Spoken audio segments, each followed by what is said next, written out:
આજે તો શેવડીના સોયત્રા કાઢી નાખ્યા. શું કર્યું શેવડી સાથે? કેમ છો મિત્રો, સ્વાગત છે તમારું નવા વ્લોગમાં. તો આજે આપણે નીકળી ગયા છીએ કારખાને જવા માટે. તો પહેલાં તો પેટ્રોલ ખૂટી ગયું વિશાલભાઈની ગાડીમાં, પેટ્રોલ પુરાવી લેવી. આજે તો વિશાલભાઈ 5000નું પેટ્રોલ પુરાવીને ટાંકી ફૂલ કરી નાખીને પછી અમે નીકળી ગયા કારખાને જવા માટે. પછી તો અમે આવી ગયા શેરડીનો રસ પીવા. આવા ઉનાળાના તડકામાં શેરડીનો રસ મળી જાય એટલે તો મજા આવી જાય મિત્રો.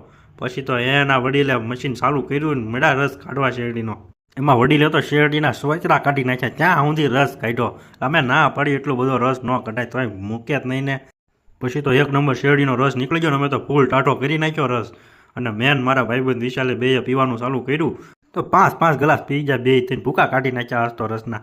પછી તો રસ પીવાઈ ગયો જાજો ને કાઢવી પડી હરેણ, કેમ કે રસ પીને કામે બેવાની મજા ન આવે એટલે હરેણ કાઢી નાખી આજ તો. હરેણ કાઢીને આપણે તો હુતાને બધા કેવા કારખાના હીરા ઘસે ને આપણને તો હોવાની મજા જ કંઈક અલગ આવે.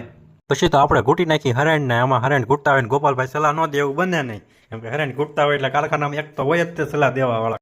क्या बात है सर, क्या बात है सर, क्या बात. પછી તો આપણે નીકળી ગયા ઘરે જવાના. ઘરે જવામાં આપણી સાથે હાજર તો હતા પ્રથમભાઈ સ્પેશિયલ આપણને ઘરે મૂકવા માટે જ આવે છે. ઘરે આવીને આપણે તો સીધા અગાશી ઉપર ચડી ગયા ને અગાશી ઉપર આવીને કરી લીધો નાસ્તો. એમાં પ્રથમભાઈને પણ સેવ ખમણ ખવડાવી દીધા છે ને એમાં હતી કાશી કેરી, મજા જ લાવી દીધી પ્રથમભાઈને તો. પછી તો આપણે તે ખમણ અને કાશી કેરીની બાગાજીકી બોલાવી દીધી.